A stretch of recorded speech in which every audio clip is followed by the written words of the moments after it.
Hello and welcome to the Pulse Podcast. This is the very first episode of the 2021-22 school year, and I'm Greg Spencer, the Director of AeroVision, here with Ethan Purnell and Jack Harjo. And on today's show, we have the one and only principal of Broken Arrow High School, Mrs. Crystal Barber. How are you doing?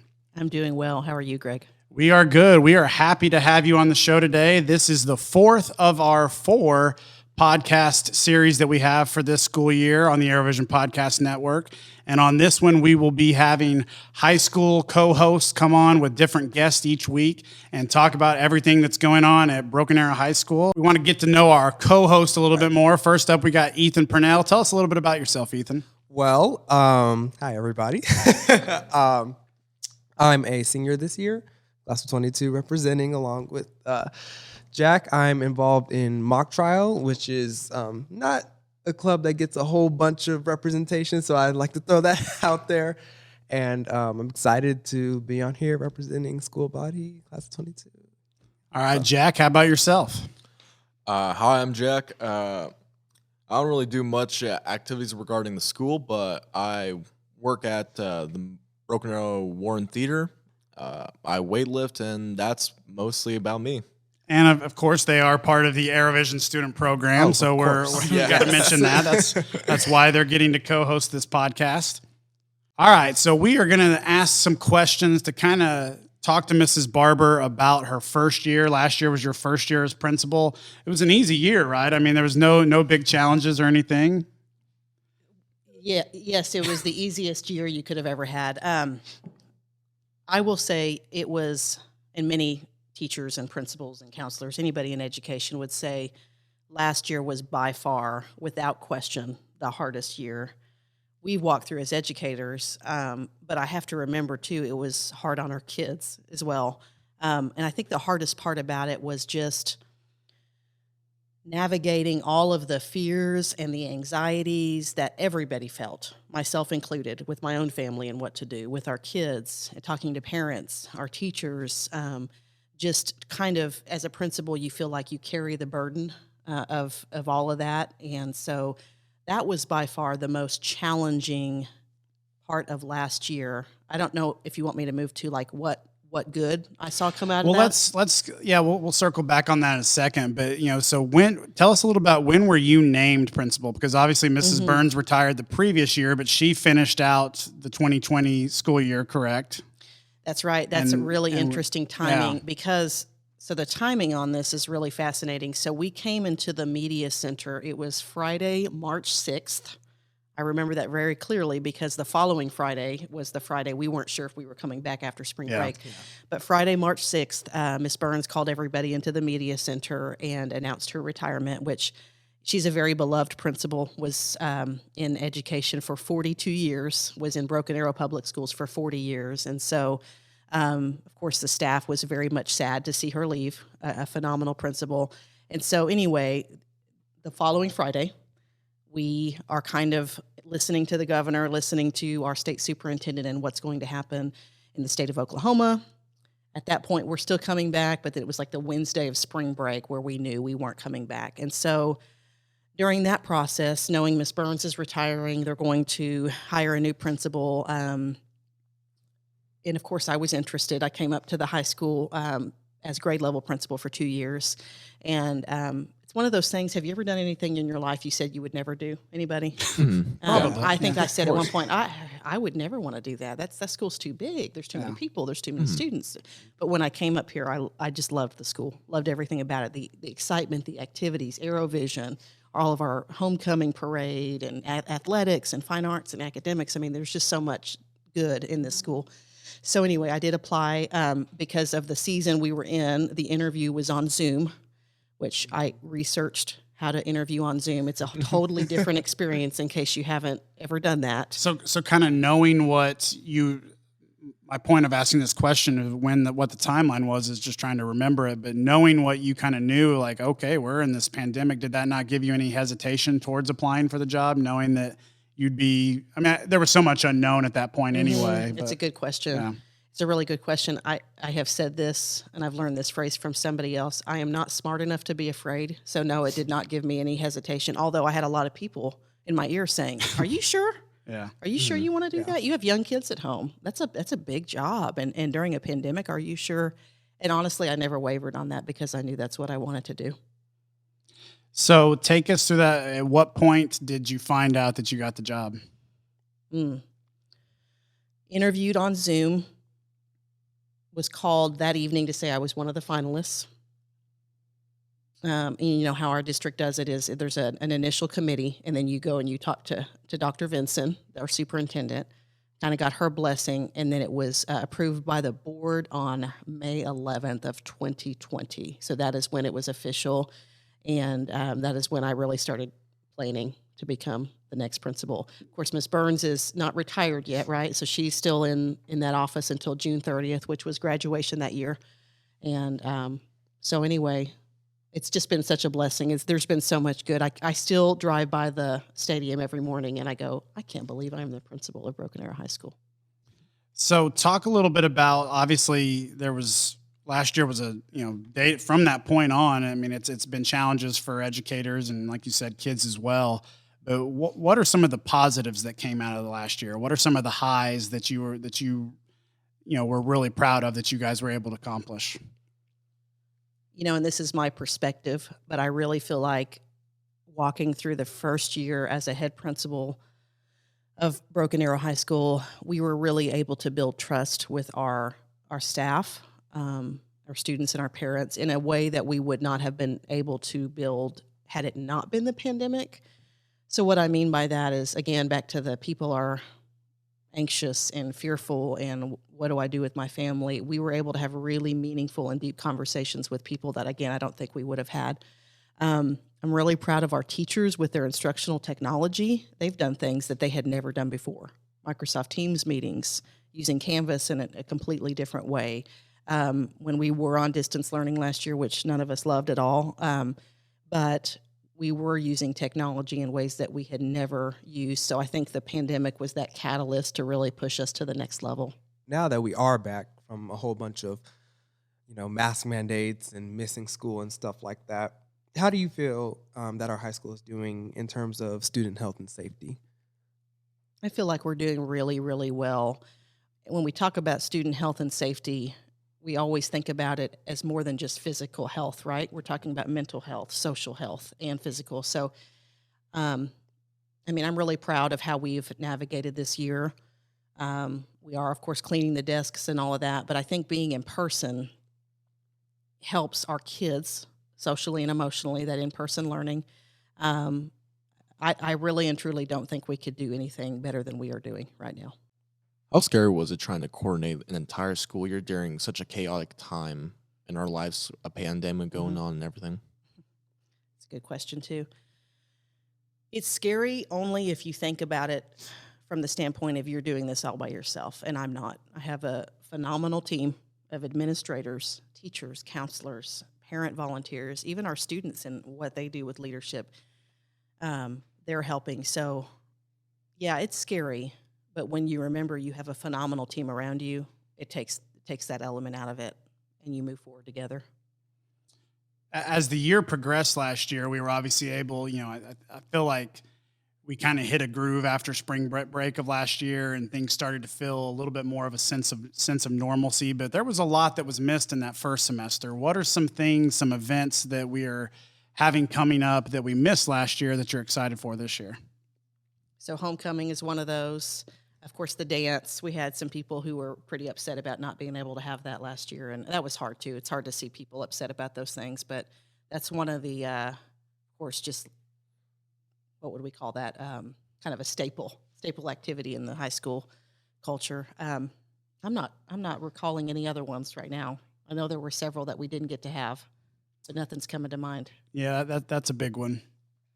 Sort of, honestly, it's kind of like childbirth. That last year, I may have blocked out the pain of last year a little bit and just kind of went to all the good, Well, speaking of good, that's a good segue there. What are some positive stories that are going on around Broken Arrow High School so far this year? We always have a lot of positives. A really big and very public positive is that we have 9 National Merit semifinalists this year, which is more than we've had since 2005. So, gentlemen, what year were you born? 2004. 2004. So Yeah, like that's right after a long you were time. born. That's You were when I one when we graduated had college. more. So yeah, big deal. Plus we have 2 commended. So the 2 students that are commended like literally came within 1 point of becoming national merit semifinalists. So that's pretty amazing. The activities we're able to do this year, of course, we're going to do leadership retreat this coming weekend. And last year there was an abbreviated version of that. We just had it one day. And so this time we'll be able to go and spend the night and kind of make it a full event. I'm really proud of our students and our teachers just for the way they've really engaged in this year. I think it just seems like everybody's happy in the hallways and just excited to be here. So relating back to last year, and you being this being your first year of being principal, now going into year 2, what have you learned from that first year, and what will you do to apply it? It's such a good question. I feel like I'm learning every day. I would say, and I knew this going in, I know this to a whole nother level, but people really are the most important aspect of anything we do. And so there's a lot of work to do as a principal, right? There's a lot of things to do on a day-to-day basis, but I always want to and will continue to put people first. So if that means I need to have a conversation with Mr. Spencer in my office for 45 minutes for whatever reason, I'm going to do that. If that means, Ethan, you come into my office and you need to talk, and maybe I'm not your counselor or your assistant principal, but you feel like you can trust me, I'm going to prioritize that conversation with you. So again, I knew that going in. Just last year taught me that on a whole different level, if that makes sense. So you've seen a lot of classes come in and out. So would you have any advice to the upcoming graduates of 2022 who are about to graduate and move on to a new part of their life? That's a good question. You're preparing me to speak at graduation right now, aren't you? Do you have your graduation speech ready already? That was, by the way, I'm backtracking. That was probably the most anxious I was last year, was graduation. That's commencement. There's something very formal about that, and I was so happy when, not only for our kids, but happy for me as principal when that was over. It's a big event. It's a big event, and it's one of those, it's the first time, What I would say, and it sounds cliche, but it's true, is just to find something that you are truly passionate about and figure out a way for you to make that how you make your living. Because when you make your living doing something you love, you'll never work a day in your life. And that's how I feel. It's really and truly how I feel. I'm amazed I get a paycheck from this position. And again, people may not believe that, but it's the truth. So I would say that. I would also say kind of be prepared for challenges in advance, because they will always be there. And we talk about grit a lot, like something's really challenging and how you kind of plan to overcome those things when you're walking through them. So does that make sense? And does that answer your question? I think so, yes. Okay. All right, so we are going to play a little bit of game here. I'm going to be kind of the judge of it here, but we're going to play a game called Get to Know Your Principal. So Ethan and Jack are going to go head to head, trying to figure out who may know Mrs. Barber best. I'm sorry to interrupt, but I'm very competitive. I just want you to know that right now, and I do not like losing. I lost in my first hour in a game. And I gotta tell you, I'm still thinking about it, so I'm using a lot of that. You got a chance to redeem yourself right now. So I will ask a question. They will take turns giving guesses, and then you will give the correct answer. All right, so here we go. Mrs. Barber graduated high school in what year? Okay, now be careful on this one, gentlemen. Okay. Err on the side of caution. We'll go Ethan first, Jack second on this first question. Oh, wow. Okay. You just Yeah. Put you on the spot. Let's go. Okay. Talking all this trash. It's not that long. It's not. We need It's some- not that some Jeopardy long ago. music. It's You win on this one. No, I'm just kidding. Go ahead. It's not that long ago. Let's go with, I want to say 88. All right, 1988 is the first guess. I'm going to go 93. 93 is the second. Give us the correct answer. I graduated from Irvine High School in 1999. Oh, Wow. Oh man. and Ethan is off to a bad start. So Jack is up 1-0. Wow. Where was this competitive nature you were just talking about? That is crazy. That's crazy. All right. So second question. I'm not mad at you, Ethan. It's okay. I'm not mad at you. It's okay. You You just gotta. Sometimes kids just get. you put lost me with 11 years older than I was. It's okay. It's okay. That's why we're playing this game. There we go. Next question. How many kids does Mrs. Barber have? Jack first. He's safe. 2 kids. I hate to say the same. Can't. You got. I can't. So I guess I'm gonna go with 3. But I mean, that's a really good. That's a really good All right, answer. Mrs. Yes. Barber. How many kids do you have? I have 5 children. Oh. Oh wow. So, So, Ethan, yes. there you go. It's Point. 1-1 now. There we go. Wow. Okay. All right. Next question. And she kind of gave this away a little bit. Let's see how much you were paying attention. True or false? Mrs. Barber has only lived in the state of Oklahoma. Come on. Ethan. No, I was paying attention, but I don't like. I don't yeah? know. He may Like, I not. know. He may not know. Yeah. Like, I don't know if that's in Oklahoma, so I'm gonna go with no. Okay, so false. False. Yes, false. False. They both said false. Are they correct? What is the statement again? Say the statement. Well, true or false, Mrs. Barber has only lived in Oklahoma. Okay, false. Oh, yes. So tell us some of the places that you've lived in your life. Okay, so I was born in California, and then my family actually relocated to Texas for a very short period, and then back to California, where I spent most of my childhood, and then came to Oklahoma after I graduated from high school. Okay. Awesome. Love it. So 2-2 is now our show, or our show is now our score. I got ahead of myself on this next question. What is your favorite TV show? This can either be favorite TV show of all time or favorite TV show like recently that you're really into. But since this is such an open-ended question, why don't you give them a clue first before they take a stab at it? Yeah, that's a good point. So this has to do with, well, first of all, this show has been on the air for about 21 years. So it's like a long-standing show. It has to do with... Still running? It's still running. That narrows it down a Okay, little bit. okay. There's only a few shows out there that have... And it has to do with criminal justice Okay. system. I know it. I know. All right. I knew it as Jack soon as first. you said 21. NCIS.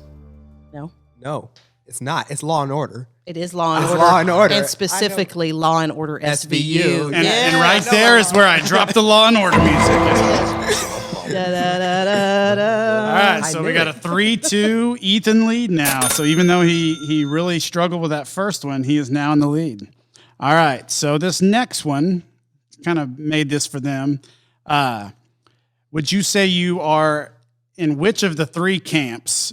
If you had to only let's put it this way: if you had to only watch movies from each of these 3 camps, studios, whatever, they're all Disney under the Disney umbrella.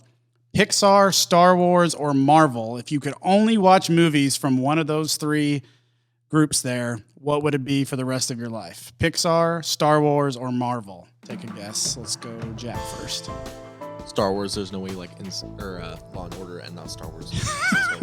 Interesting That's an interesting conclusion. answer. But from graduating in 99, that's when Pixar really started getting going. And so the culture of Plus Pixar she has was 5 really kids. Plus you have 5 kids.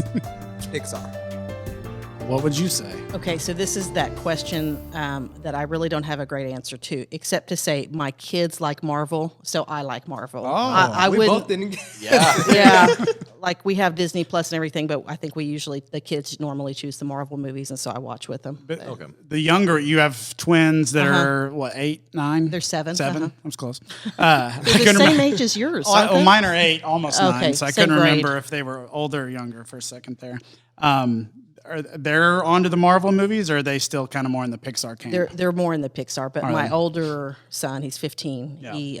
He loves the Marvel and stuff. he is going to Vanguard Academy, He's going right? to Vanguard How's Academy. that going for him? Is he He liking it? absolutely loves Vanguard. Yeah, we'll have to have JJ on the podcast soon. Of course, that'd probably be more on our core values podcast with Dr. Vincent, and since technically it's a separate high school, obviously. Let's see. All right, so it's still 3-2. Nobody got that one right. There's more. A couple more questions. go. All right, so if you have to get lunch or breakfast at one of these 4 burger, I guess Freddy's doesn't have breakfast, so let's just say if you got to get a burger for lunch, and that's just you're really craving a burger, where do you go? McDonald's, Brahms, Freddy's, or Whataburger? Okay, and hold on. We're being real specific about lunch. Let's be specific Okay. that it's burger since I put Freddy's in there, and they lunch. don't. Yeah, it could be dinner too, but I'm Okay, just but a saying. hamburger. Yeah. Because you might choose a different place for Yeah, breakfast. for Okay, breakfast. all right. Let's go specific to. I'm in a hurry. It's time for lunch. I need a burger. Where am I going? Ethan, first stab. McDonald's, Brahms, Freddy's, or Whataburger?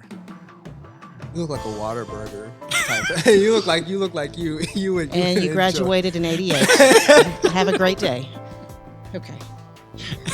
No, you just give off that vibe. You're like, Well- if it's gonna be down to that, then it's Whataburger. Not that. Okay. No, I'm not. You look It's a a, certain- it's okay. All right. What do you think? That was gonna be my answer too, so I'll go with Freddy's. It's Freddy's. Oh, Yeah, you know why, right? Or because you can get Oh, ice cream after or the Well- fries. The fries are good. it's a flat Yeah, patty. And love it's the just steak good. burgers, It's yeah. just good. Yeah. I would go personally. I'd go if I'm just talking burgers: Freddy's, Whataburger, Brahms, McDonald's. That's my top 4 there. Yeah. Okay. Okay. I So do we it in the have- same order, actually. Yeah, so we're 3-3 now, 3-3, and let's make this. That's perfect. I chose the right amount of questions. So this is another one that potentially might offend her, but we're gonna roll with it anyway. How many presidents have there been in Mrs. Barber's lifetime? Oh, I can. Okay. So think first. Now that they've had a little bit of a clue due to the earlier question, so let's see. We'll go Presidential terms or presidents? just presidents. How many presidents have there? I didn't even look up the correct answer, but it's the same as me, so I should know. All right, so this is the deciding question. Jack, you are up first. Okay. So it took me a second because there have been some with multiple terms. I think it's gonna be 8 presidents. He's going with 8. Is he right, Ethan? 6. No. That's not my final answer. That's not my final answer. 5. Oh, I think you should have stuck with 6. I think it is 6 because you were born in what, 80?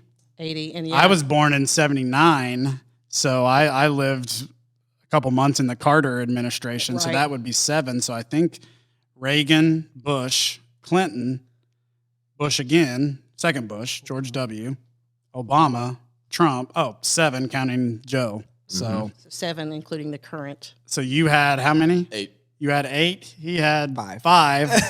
So by process of elimination, if we were on Price is Right, you went over and you lost. But that's I should not have counted that out loud and made you guys try and figure that out. Now I feel like we need a better determining. We're all winners. You get a ribbon and you get a ribbon.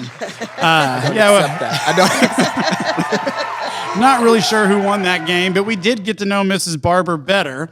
However, since she's here and we got a little bit more time, Mrs. Barber, why don't you ask them a few questions so you can get 2 of the class of 22 Broken Arrow High School students a little bit better? Cool. That's good. okay. I might turn some of these questions back on you then. Oh, wow. Let's hear what you got. I didn't mean to say it was 88. Okay, 98. so back to the Pixar, Marvel, Star Wars, Star Wars. What would you choose there? Marvel. You have a favorite? I like Iron Man too.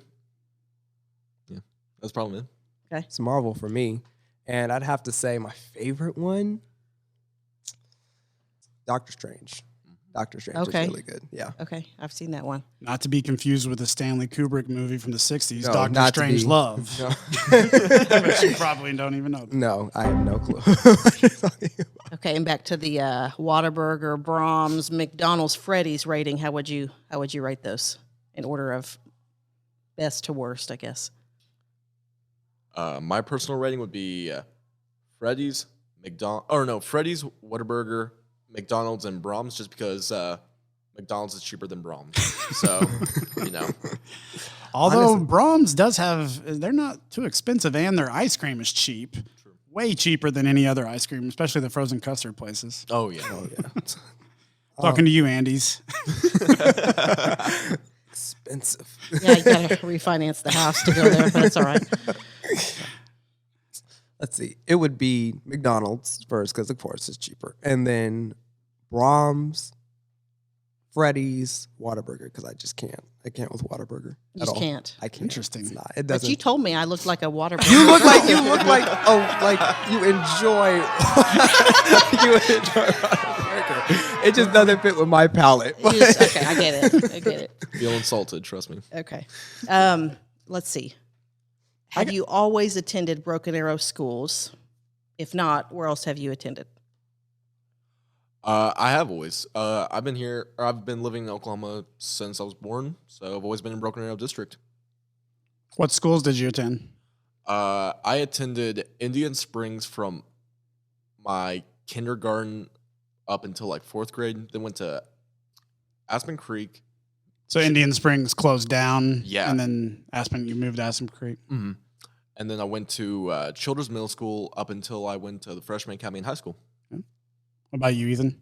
So mine's a little bit more complicated. I am from Chicago, and I moved here about 6th grade to the Broken Arrow School District. I went to Centennial Middle School, then the Freshman Academy, then the high school. So, What was it like moving to Broken Arrow from Chicago at first? Culture change is definitely what it was. It's just when you move from such a big place to this small town, it took a lot for my brain to like really concentrate on the fact that like this isn't, you can't step outside. This is like, this is everybody's, outside, their doors are open, the garage doors are open at night, everybody's walking around with no shoes on. It's like, so it took a lot for my brain to really be like, this place is kind of nice. And, we do have a lot of nice programs here. I would say I do love the high school's like activities because it's just so vast and there's so much to do. I'm curious because when I moved from California to Oklahoma, there's some people say things a little different. Yeah. When you first moved here and people from Oklahoma would say something and you would go, I wonder like what that means, or we don't quite say it the same way. Can you think of any examples? It's more like just the way in which they say it, not like specific things that they say, but just the ways in which they say it. Like one example is like, well, are y'all going over there? I'm like, who's y'all? I'm like, I'm the only person that's going. I'm like, who's y'all? So it's sometimes just the way that, some pronouns are used is just interesting. Yeah. It is. You talked a little bit about the activities as well as the academic offerings. One of the things that you guys are now involved, your first year program with Mr. Hurling in the Aerovision program. How's Mr. Hurling doing in class? Is he doing a good job? Yeah. He's Put you on the spot there. Mr. Hurling's, just for those listening right now that don't have the background, his first year, it'd be great to have him on right now, but we'll just answer for him. His first year at Broken Arrow High School was last year. He didn't start till the middle of November. And in fact, we went on distance learning on his first day. So he didn't even get to meet the students till his second semester. And then we were back to distance learning pretty shortly after. And then he came on and really, I mentioned this earlier, but was able to kind of get in a groove and meet those kids on a day-to-day basis past spring or post-spring break and kind of hit the ground running there. What's your impressions of him in the Aerovision program so far? He's outstanding. He's an outstanding teacher, and really he is here to help you find what you want to do inside of Aerovision. So like whether it be, doing this podcast or, being behind the camera, filming GMBA or being in front of the camera in GMBA or something like that. Like he is really good at letting you be creative in whatever aspect of Aerovision that you want to be in. And it's really a big part of why we enjoy his class so much, or at least I do. I can't speak Jack, for anything to add to that? He hit the mark. Yeah, he's a great teacher, and he's a constant like source of just great energy that he brings to class, and like really motivates the students to try and like put effort in. And it's a fun class, and like he said, he'll try and like help you to if you feel like there's something you want to focus on, like if you want to be more behind the camera, like. He's teaching us right now how to use cameras, so if that like clicks with you, so we're kind of like going over different things and finding where people like it, So it's really cool to have. Awesome. Well, that's always good to hear. Well, Mrs. Barber, thank you very much for joining us on the first episode of the Pulse podcast for the school year. We've had the Pulse podcast before, but we're kind of doing it in a new way this year, and we're really excited about it. Anything else that you need to plug? Do you have a book coming out or anything like that? No, I That's do things not. they always do on normal podcasts. I do usually. not. How I survived my first year of teaching Yes. in a pandemic. Maybe you should write a book. Yeah, There you go. that'd be Maybe we joke about this as educators, like we should all write a book because there's a lot to say, right? But anyway, thank you for allowing me to be on the podcast today. And Ethan and Jack, you all did a phenomenal job. I'm so grateful we have AeroVision that allows you all these type of opportunities. And this was fun. Awesome. Well, we'll be right back on the Pulse podcast after these messages from our sponsors that don't exist. Hello. All right. Well, that's all the time we have for this first episode of the Pulse podcast for the 21-22 school year. Be sure you're subscribing to the AeroVision Podcast Network on Spotify, SoundCloud, or Apple Podcasts. You can also find us on YouTube as well. You can't watch us, but there'll be a graphic there, and you can listen to it in the background if that's your thing, if you're not into the other ways to listen to the podcast. But the best way to do it is pick your podcast or music subscription service of choice, subscribe to it, search for AeroVision or Broken Arrow Schools, and that way you'll get notifications every time a new episode drops. We will see you next time. Thanks, guys.